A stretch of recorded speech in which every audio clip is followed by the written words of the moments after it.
So the BBC recently obtained a phone that was smuggled out of North Korea, and all I can say is that this whole thing has gotten to levels of dystopian that are unfathomable to the brain of the Western individual. So as we all know, North Korea is a dictatorship masquerading as a democratic republic. You know, it's absolutely hilarious to me to see the Congress of North Korea gathered around to vote on new bills, and you know, as expected, they all vote 100% in one direction. You know, like not even one person disagrees with the bill, you know, like it's all in one direction. But North Korea is poor as hell, and apparently the only person who's aware of this is Kim Jong-un, and he is desperate to have his people remain in darkness as to how they're being treated in comparison to the rest of the earth, but especially in comparison to their southern neighbor, South Korea. So in this phone that was smuggled out of North Korea, they did a few tests on it, and apparently when you try to type in South Korean phrases, they automatically autocorrect to North Korean phrases. Look what happens when I type in the word oppa.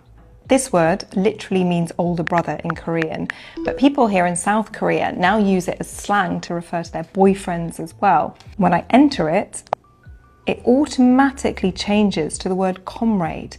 And I get this warning. It says, this word can only be used to describe your sibling. And not only that, if you keep on trying to type in South Korean language, or I mean, maybe let's say you do something even worse, you know, access the internet or something, because we all know they have the great firewall of North Korea that blocks out any sort of Western media. Don't think that you can get away with it, because this phone is taking screenshots every 5 minutes. In this folder, we can see that the phone is taking a screenshot every 5 minutes or so. But the user can't open these files, only the authorities can, so they can see when people are looking at or sharing things that they're not supposed to. Absolutely crazy, man. But nonetheless, this leads to two different questions for me. Number one, do people of North Korea actually believe the propaganda that is being presented to them?